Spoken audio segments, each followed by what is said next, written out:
Tu m'as sauvé, tu m'as aimé par-dessus tout. Voilà les dernières paroles du chant que nous venons de prononcer.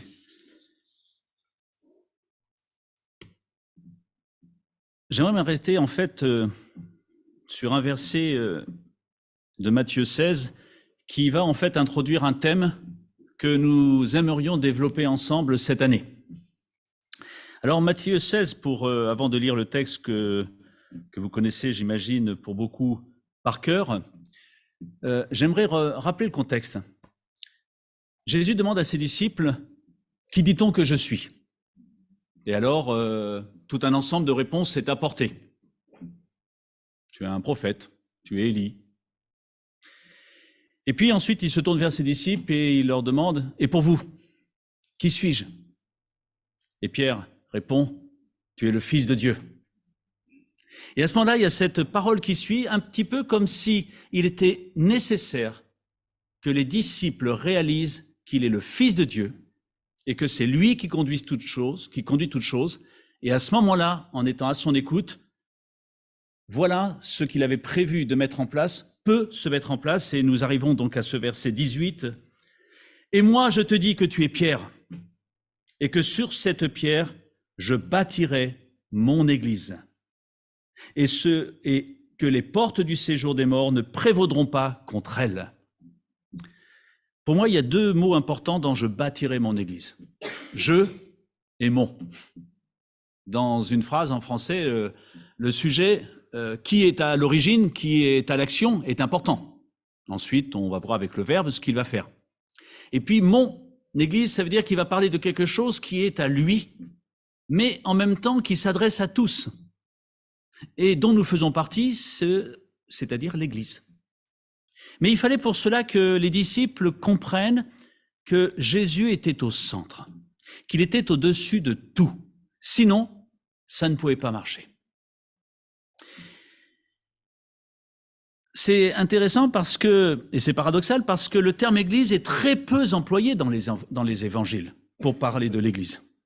Le terme n'apparaît que très peu. Pourtant, tout est axé, tout est dirigé vers ce royaume qu'est l'Église. Je suis venu annoncer mon royaume. Et c'est lui qui prépare, qui annonce l'Église et qui la met en place et qui veut la conduire. Puisque nous l'avons déjà vu et nous allons encore le voir, il veut en être la tête. C'est-à-dire qu'il veut la conduire. Je sais comment ça marche parce que c'est moi qui suis à l'origine et je vous la donne, je vous permets d'y entrer parce que je veux vivre quelque chose avec vous. On se rend compte à ce moment-là que l'Église est tout un ensemble de choses importantes pour celui qui dit appartenir à Christ. Et ce qui est intéressant aussi de signaler, c'est que quand Jésus s'adresse à ses disciples, aux siens, dans le Nouveau Testament, il ne prévoit jamais l'hypothèse d'un ermite, mais bien celle d'une communauté que nous appelons aujourd'hui l'Église. Il est faux de dire que l'Église puisse être moi tout seul. C'est une communauté. Il est faux de dire que du moment que je fasse partie de l'Église universelle avec un grand E, peu importe si je fais partie ou pas d'une Église locale. Dieu a voulu que son peuple se retrouve. Et nous allons voir ensemble quelles sont les raisons qui ont amené Dieu à vouloir que son peuple soit réuni dans ce qu'il appelle l'entité l'Église. Son enseignement, tout son enseignement, n'est valable que dans cette logique, si nous regardons toutes les épîtres, qui sont en fait des lettres envoyées aux églises locales, si nous réalisons que quelque part, il y a ensemble quelque chose à vivre, et puis dans le relationnel les uns avec les autres. Tout est basé sur cette logique. Alors, peut-être pour vous donner un avant-goût de ce qu'on va voir cette année, et puis nous allons aussi étudier, on ne l'a pas encore dit, mais le livre des Actes dans les études bibliques, qui parle aussi du début de l'Église et de l'expansion de l'Église. Nous allons voir en fait les nombreuses images que Jésus reprend dans le Nouveau Testament pour parler de son Église.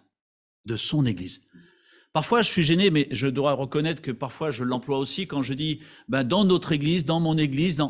Et en fait, parfois, je me reprends, je me dis, attention, Pascal, c'est pas ton église, c'est l'église du Seigneur. Alors, bien sûr, il y a derrière cette idée dans l'église dans laquelle je suis, bien sûr. Mais à force de répéter certaines choses, on pourrait s'imaginer que c'est mon église. Et en tant que responsable, nous veillons et nous le rappelons souvent dans les conseils, attention, nous ne sommes pas, comment je vais dire ça, l'autorité suprême dans l'Église. Nous sommes, entre guillemets, une autorité déléguée qui s'appuie sur la seule autorité qui est la parole de Dieu, qui est Dieu. Et c'est important, et dès qu'on a un titre, une responsabilité, il y a ce danger de s'approprier quelque chose qui appartient à Dieu. Alors, il y a plusieurs images. Je suis sûr que vous les connaissez, et on va s'arrêter très courtement sur plusieurs. Le royaume, une collectivité humaine organisée. Il se présente comme le roi. Je suis le roi des rois. Je suis venu établir mon royaume. Un troupeau, c'est-à-dire des relations entre la collectivité, tout le troupeau et Christ. La plante qui croît. Il y a cette logique de la croissance pour Jésus. La vigne, dépendre totalement de Jésus-Christ. La dépendance. Et puis l'édifice, la construction. On construit quelque chose ensemble. Probablement l'un des plus beaux, peut-être l'un des plus difficiles à vivre, l'épouse. Est-ce qu'on réalise qu'il a voulu que l'Église soit son épouse, lui l'époux, des relations d'affection avec Christ, les relations les plus fortes qui puissent exister, qui devraient exister. Et puis le corps, on s'est déjà arrêté dessus, les différentes fonctions dans l'Église, mais un corps, c'est une unité. Sans tête, ce n'est plus un corps. Une tête seule, ce n'est plus un corps. Ce n'est plus un ensemble. Il y a derrière chacune de ces valeurs un enseignement à écouter et ensuite à vivre par rapport à ce que Dieu dit de l'Église. Je bâtirai mon Église. Ça veut dire moi, Dieu, qui suis au centre, qui conduit. Je vais avec vous bâtir quelque chose qui va vous apporter quelque chose, qui va vous permettre de vivre certaines situations qui vont ensuite vous aider à l'extérieur. Parce que vous n'êtes pas un ermite, nous sommes un peuple. Le royaume. Alors effectivement, ça fait maintenant quelques années que la France n'est plus un royaume, même si certains aimeraient parfois redevenir le roi, et souvent nous avons beaucoup de personnes qui aimeraient redevenir un roi d'un pays. Mais parfois, nous sommes aussi, nous, des petits rois dans notre manière de faire. Quand nous n'acceptons pas que d'autres puissent penser autrement, ou que d'autres aient un avis différent. Mais le seul roi, parce que chaque royaume ne possède qu'un roi. Toutes les entités où il y a eu deux têtes, ça n'a pas marché. Il ne peut y avoir qu'une tête, qu'une seule tête. La particularité d'un royaume, c'est qu'il y a un roi. Et Dieu se présente comme étant ce roi, celui qui va s'occuper de ses sujets. Mais un bon roi, un bon roi. Est-ce que l'Église est le royaume de Dieu? Je dirais que le royaume déborde l'Église avec un petit e, mais le royaume de Dieu, c'est l'Église avec un grand E, c'est-à-dire ceux qui sont inscrits dans ce livre de vie, ceux qui appartiennent à Christ, ceux qui ont accepté que Jésus soit mort sur la croix pour eux et sont entrés dans cette famille, dans l'Église. Bien sûr, l'Église avec un petit e, l'Église locale, ne signifie pas malheureusement parce que je suis membre de l'Église protestante évangélique d'Annemasse que ça y est, je suis sauvé, je suis inscrit dans le livre de vie. Je le souhaite. Mais par contre, nous sommes appelés à vivre ce pourquoi Dieu a voulu cette Église locale. Pour grandir, pour apprendre à dépendre de Dieu. Il y a tant de paraboles qui nous parlent du royaume. Je pense dans Matthieu, toutes ces paraboles qui commencent « Le royaume des cieux ressemble à un roi qui part ailleurs et qui confie des talents, qui confie telle chose à ses disciples, à ses serviteurs. » Il y a cette idée de « Je suis un roi, mais je travaille avec vous, je n'impose pas. Je vous propose d'accomplir. Mais je vous donne des cadres dans lesquels je vous demande d'entrer. » L'avantage d'un cadre, c'est que les choses sont claires. Mais en même temps, il y a une certaine liberté, et n'oublions pas cette liberté que Dieu nous donne, mais dans un cadre que lui lui seul a défini.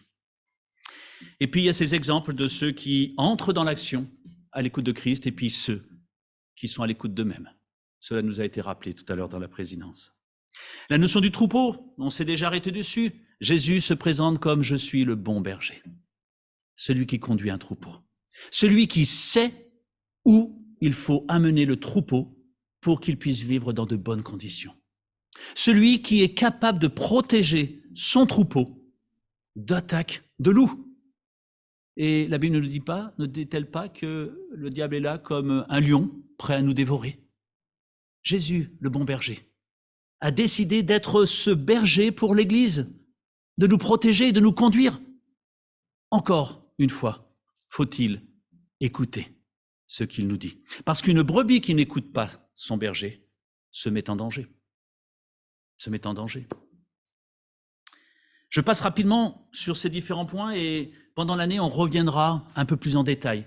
Mais l'idée, c'est de se rendre compte chacun de la richesse que Dieu a voulu pour l'Église au point de donner tant d'images différentes pour que nous comprenions et qu'à la fin, nous puissions ensemble dire « Mais quelle joie de faire partie de l'Église quand je réalise ce que Dieu a voulu et ce qu'il veut faire avec. » La plante qui croît, la loi de la croissance. Je suis toujours émerveillé, même si je suis un très mauvais jardinier et que notre terrain au Planey n'est pas le meilleur du monde, mais malgré ça, vous mettez parfois des petites graines.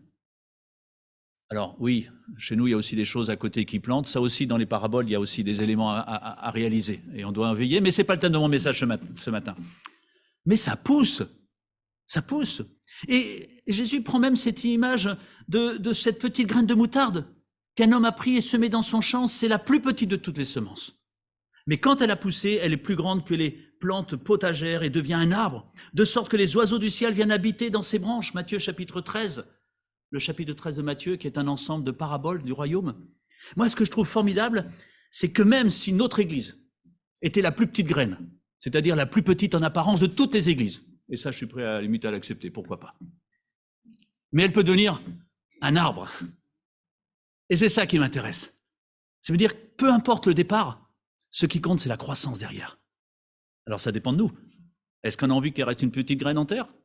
Ou est-ce qu'on a envie qu'elle devienne un arbre dans lequel les oiseaux viennent s'y mettre? Ah, qu'est-ce que j'aime, je le répète souvent le matin, quand je me réveille, qu'il est encore tôt, d'entendre ces oiseaux chanter, de voir la création de Dieu, qui me dit « je suis là et je t'aime ».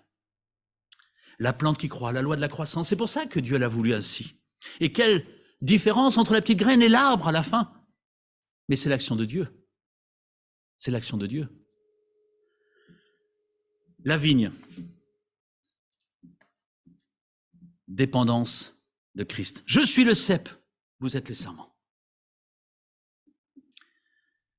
Grandissez, mais il faut que pour cela vous soyez enracinés et greffés au bon endroit, et que vous vous laissiez faire, et Dieu s'occupe du reste pour faire des grappes qui sont merveilleuses. La vigne est comme l'église, un ensemble de plantes de même nature appartenant au même propriétaire, bénéficiant des mêmes soins et dont les fruits marieront leur parfum individuel. L'unité entre Christ et l'église. Nous faisons partie du même cep.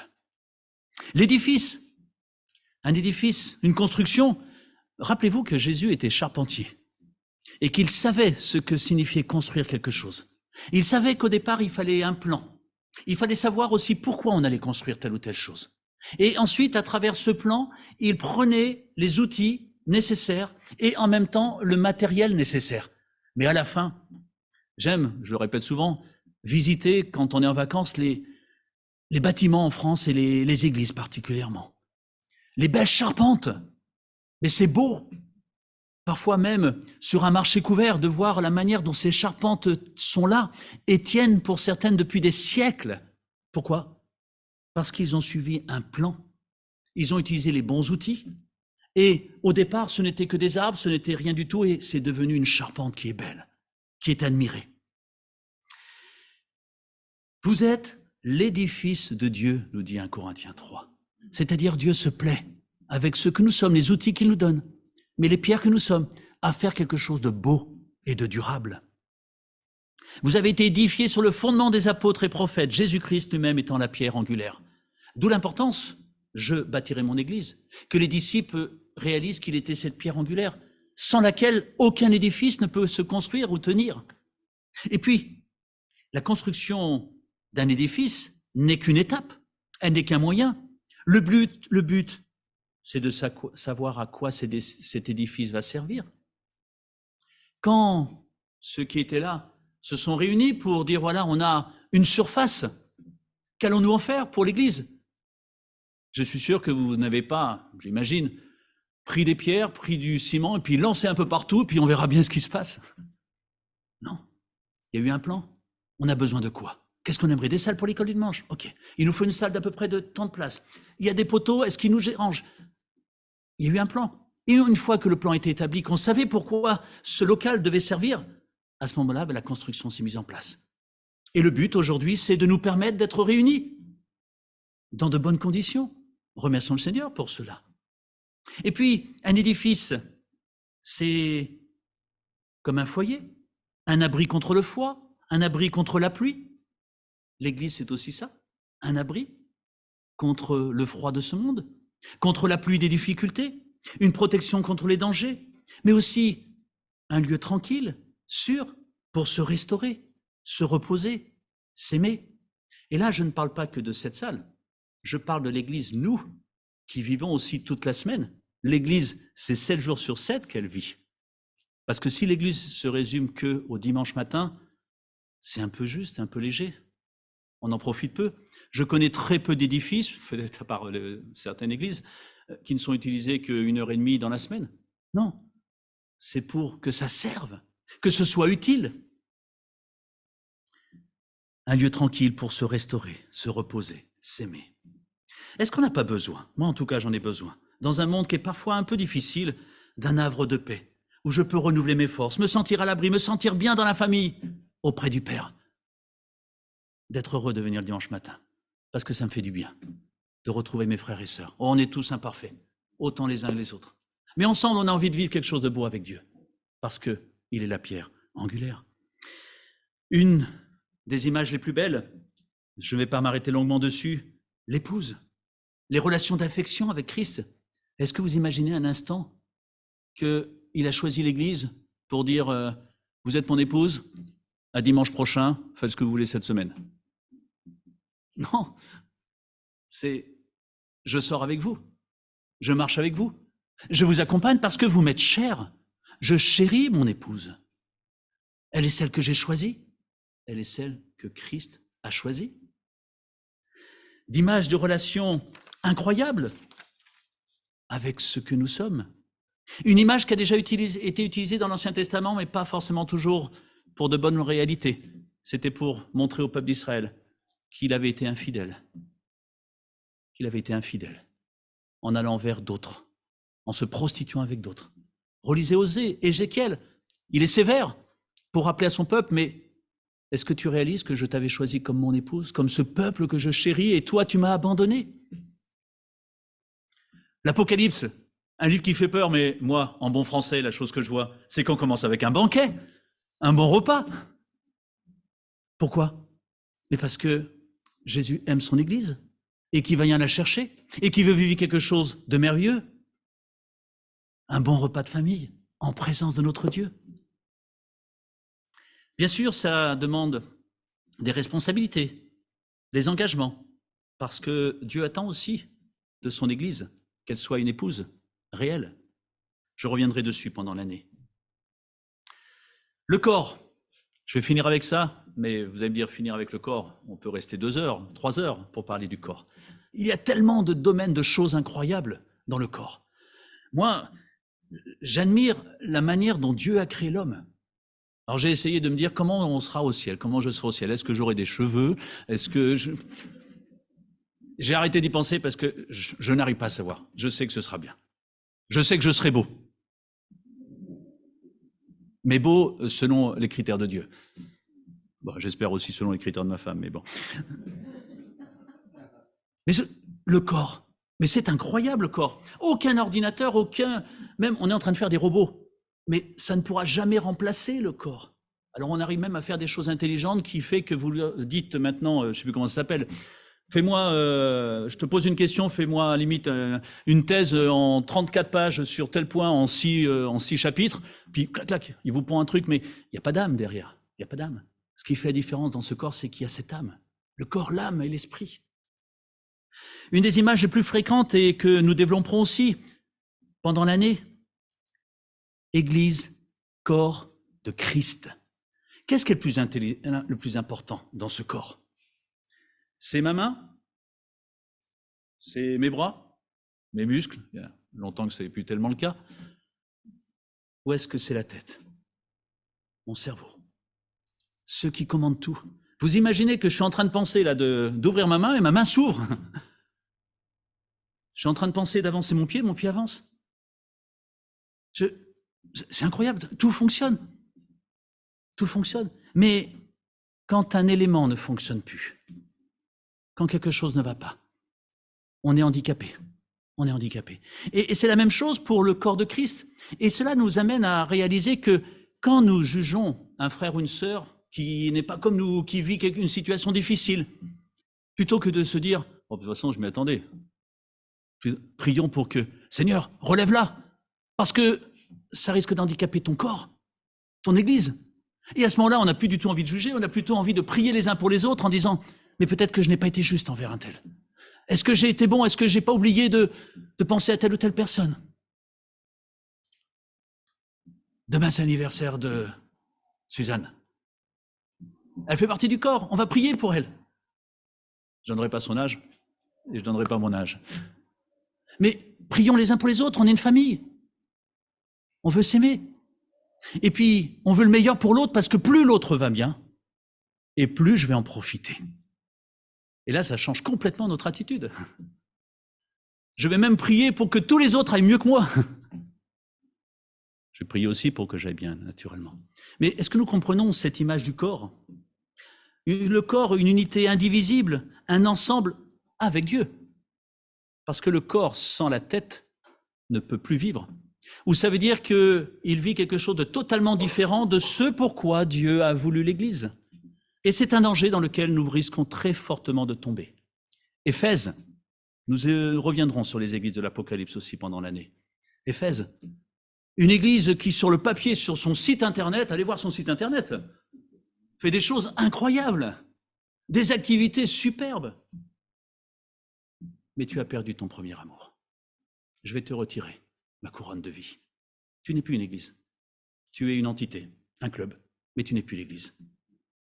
Attention, ce n'est pas dans ce que nous faisons qui est important, c'est dans ce que nous sommes reliés à la tête. Ce qui n'empêche pas de faire aussi de belles activités, bien naturellement. Le corps est une unité complète, autonome, c'est-à-dire que tout ce qui est nécessaire est présent. Dieu n'a oublié rien du tout dans le corps. Tout ce qui est nécessaire pour avancer, pour manger, pour se reposer, pour aider les autres, pour aimer les autres, je l'ai. Dieu n'a rien oublié. L'Église, c'est pareil, un corps complet.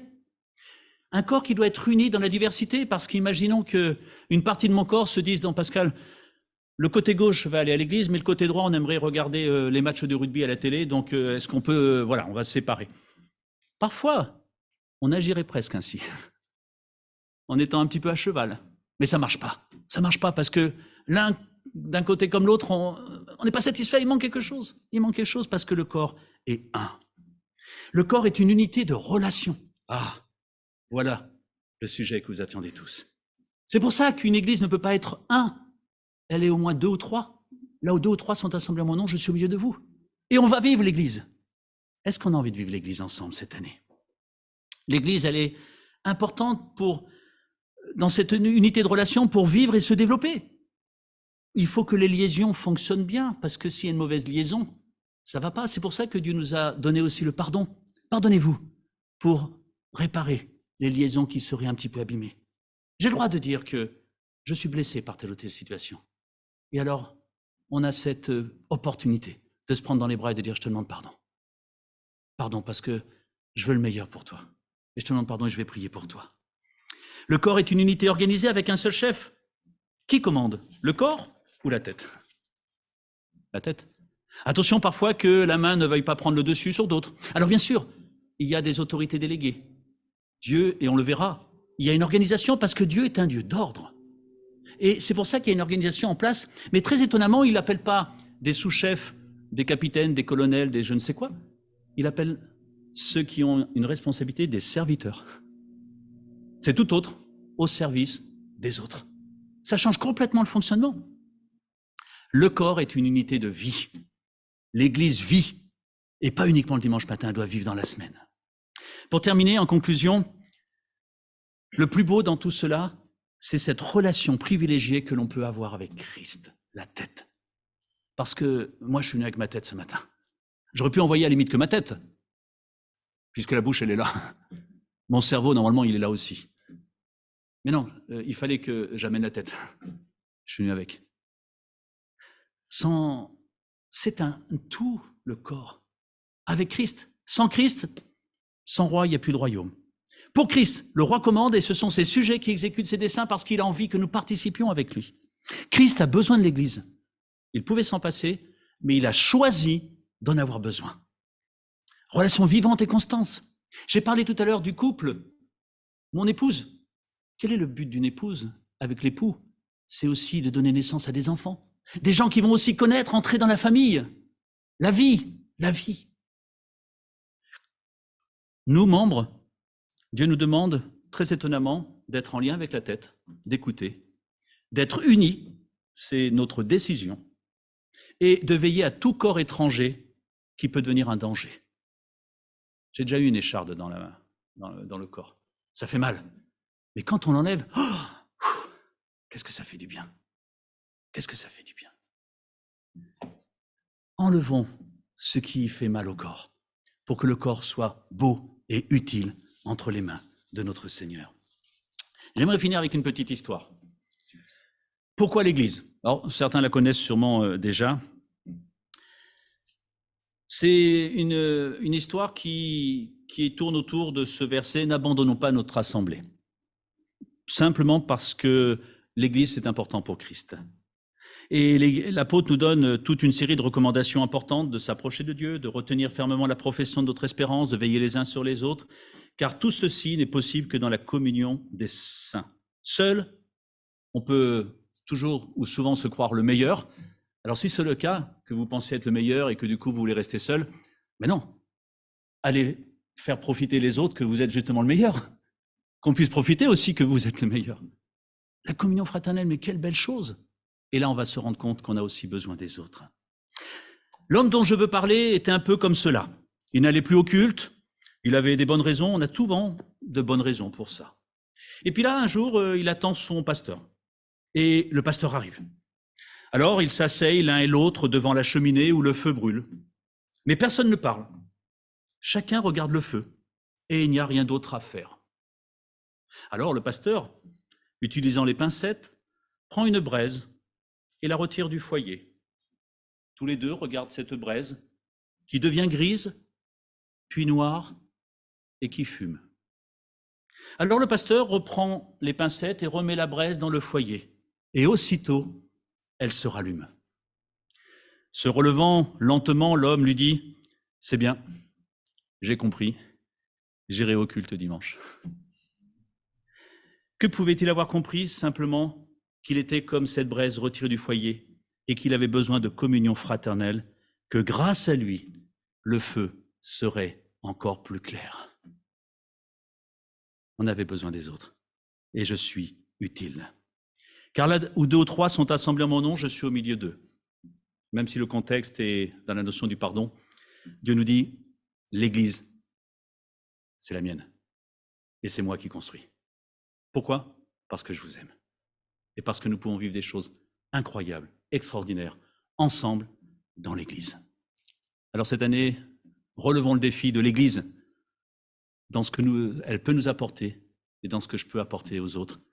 Et n'oublions pas toutes ces images qui nous montrent que ce que Dieu a fait, c'est merveilleux, à condition, comme Laurence nous l'a rappelé tout à l'heure, d'écouter ce que dit Dieu. Je vais terminer par la prière.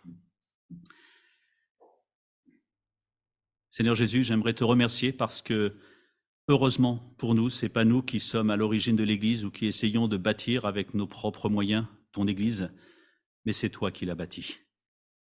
Seigneur, tu veux nous utiliser en nous plaçant là où tu as estimé que nous étions le mieux placés pour faire ce que tu attends de nous, mais aussi pour se joindre avec les autres parties du corps, pour être un corps vivant, utile entre tes mains.